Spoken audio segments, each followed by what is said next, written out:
మీతో ముఖ్యమైన పని ఉండి వచ్చాను బాబాయ్. బాగు బాగు ముందు ఆ 3 ముళ్ళు ఆ మెడలో పడినాయి. దీని మాట తర్వాత ఆలోచిద్దాం. ముందు ఈ మాట ఆలోచించండి. మన అమ్మాయి గారిని అబ్బాయి గారు చూడాలంటున్నారు. మన మారేమని చూస్తే ఇంకేమన్నా ఉందా? పెద్దంటి సంబంధం చదువుకున్న కుర్రాడని ఎంతో పేరాసపడ్డాను పేరయ్య. నా పేరాసంతా నిరాశ చేసావు పేరయ్య. అలా జారిపోతారే బాబాయ్. ఈ పేరయ్య ఉన్నాడే తట్టే చోట తడితే తాగే పడుతుందయ్యా. కనపడితేనే ఉందిగా. ఆ డాక్టర్ గారు మన అమ్మాయి గారిని చూడాలి, అంతే కదా బాబాయ్? బాగు బాగు 1000 అబద్ధాలు ఆడైనా ఒక్క పెళ్లి చేయమన్నారు. మీరు జబ్బు చేసిందని మంచం ఎక్కండి, ఆ డాక్టర్ గారిని నేను పిలిపించి ఆడవలసిన నాటకం అంతా నేను ఆడతాను. పేరయ్య పాల ముంచినా నీట ముంచినా నీదే భారం. ఈ పేరయ్య తట్టేస్తాడు తడితే తానే పడుతుంది బాబాయ్. తట్టిది ఏదో జాగ్రత్తగా తట్టు పేరయ్య. ఇది ఎలా చూడు, ఇదేని అదని పెళ్లి ఖర్చులు పెంచకు. పైసా పాడు చేసుకుంటే ఏమి లాభం చెప్పు పేరయ్య. కొత్త రకం పెళ్ళని మన ప్రెసిడెంట్ గారిని రప్పించి అందరూ పెద్దల ఎదుట పూలమాలలు వేయించు. పెళ్లి అయ్యింది అని అనిపించేద్దాం. బ్రహ్మాండంగా చెప్పావు బాబాయ్, అలాగే చేద్దాం. బాగు బాగు పేరయ్య. అయ్యా డాక్టర్ గారి హస్తవాచి మంచిదేనా? అమ్మమ్మ అమోఘం. డాక్టర్ గారు చెయ్యి పడిందంటే ఎలాంటి మాయ రోగాలైనా సరే పటాపంచలైపోవాల్సిందే. బాగు బాగు బాబు డాక్టర్ గారు ఎంత డబ్బు అయినా పర్వాలేదు ఇస్తాను నాయన. ఈ లోపల మాత్రం ఎవరు పోకుండా చూడండి నాయన. మరేం పర్వాలేదండి, మందు రాసిస్తాను, 4 గంటలకు ఒకసారి తీసుకోండి. అదే చెప్తాను నాయన చెప్తాను. మంట, అయ్యో అయ్యో మంట. అమ్మాయి తల్లి డాక్టర్ గారికి మంచి కాఫీ పట్టరా అమ్మా. అమ్మా చిన్నమ్మ గారు, ఆ చేత్తోనే ఒక్క మరచెంపు కాఫీ నాకు కూడా పట్టుకురా అమ్మా.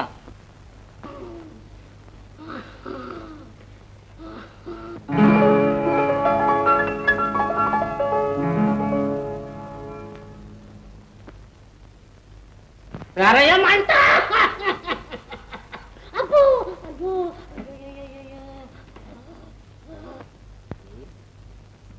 డాక్టర్ గారు కాఫీ పుచ్చుకోండి.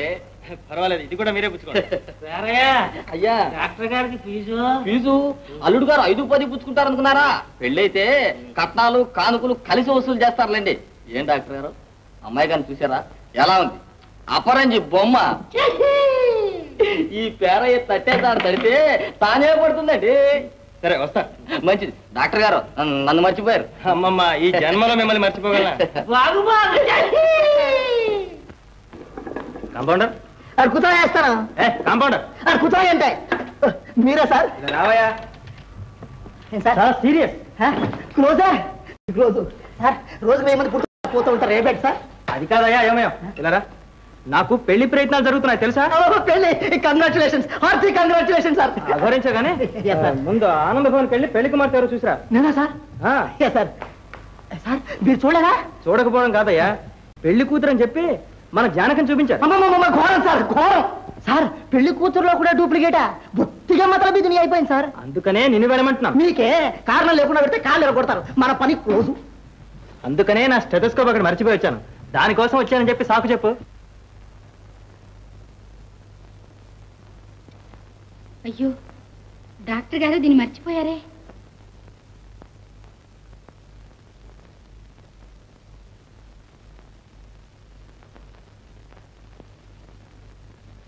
డాక్టర్ గారికి నువ్వైనా నా హృదయంలోని నిజం చెప్పు.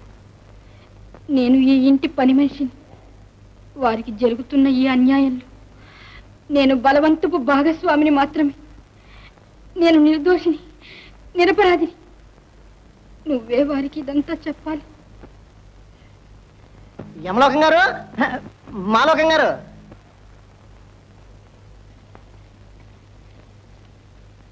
క్లోజు. జానకమ్మ గారు. ఎవరు? కాంపౌండర్. అవునమ్మా. మీరు ఎక్కడున్నారేమిటి? ఇదంతా ఏమిటి? ఇదా మాయ పెళ్ళనే నాటకానికి నాంది. ఏ జానకే, నా నగలన్నీ వేసుకుని ఊరేగుతున్నావా? ఇచ్చేస్తున్నానమ్మా.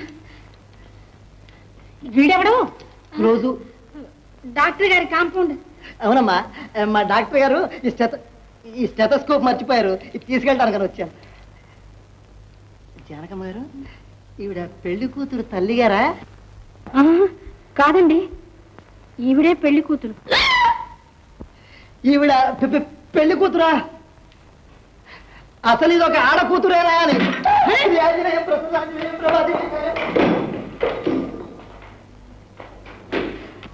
సార్ సార్ సార్ చూసొచ్చా సార్, నాది కొంచెం గట్టి గుండె కనుక బతికి బయటపడి నడిచొచ్చాను.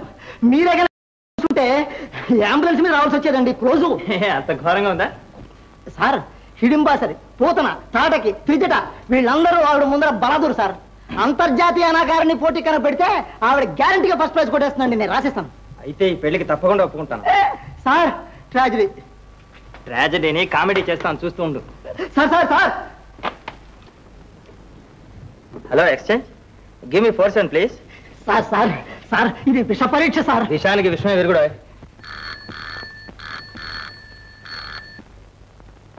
ఎవరు? హలో నాన్నగారా, నేను మీ ఇష్ట ప్రకారం కానివ్వండి. మీరు నిశ్చయించిన పిల్లనే పెళ్ళెడతాను. పెద్దల మాట కాదంటానా? ఒప్పుకున్నావా? నిజంగా ఒప్పుకున్నావా? నా తండ్రి, నా నాయనే. ఒరే, ఇప్పుడు నిజంగా నువ్వు నా కొడుకువేరా? కాంతం, కాంతం, ఉషో, కాంతం, కాంతం. అబ్బాబాబా, ఎందుకు కాంత శాంతం అంటున్నావు? ఇప్పుడు ఏమొచ్చింది? ఆ 7 కొండల వారి దయవల్ల మన వాడికి బుద్ధి వచ్చింది. అయితే అబ్బాయికి ఇంతకన్నా బుద్ధి లేదంటారు. అబ్బే, ఈ వాడితో మంచి బుద్ధి వచ్చింది. లక్ష్మి వస్తుందే మన ఇంటికి. ఎలాంటి పని మనిషి లక్ష్మీనా? అబ్బా, అది కాదే, కోడలు మహాలక్ష్మి ధనంతో మన ఇంటికి వస్తుంది. అబ్బాయి అంటే నా కుమారుడు శ్రీరామచంద్రుడిలాగా తండ్రి మాట జవదాటకుండా నేను చెప్పిన పిల్లను పెళ్లి చేసుకుంటాను అన్నాడే. చూడండి, మనకి లేక లేక ఒక్క మగ పిల్లాడు. ఏమైనా సరే మన అబ్బాయి పెళ్లి వైభవంగా చేయాల్సిందే. వైభవంగా? వాడి పెళ్లికి ఎంత ఎస్టిమేట్ వేసినా తెలుసా? చెప్పండి. 10,000 పత్రికలు, పర్లాంగ దూరం పందిరి, 25,000 మందికి భోజనం, ఆట కచేరలు, పాట కచేరలు, అరిగదలు, బుర్రగదలు, బ్యాండ్ మేళం, సొనాయి మేళం, ఆ మేళం, ఈ మేళం, మిడి మేళం, ఒకటే గందరగోళం అనుకో. 7 కొండల వాడికి ఎంతకాలానికి నా మీద వచ్చి మీకు మంచి బుద్ధి పెంచి ఇంత డబ్బు ఖర్చు పెట్టిస్తున్నాడండి మీ చేత. డబ్బు నేను ఖర్చు పెడతానా?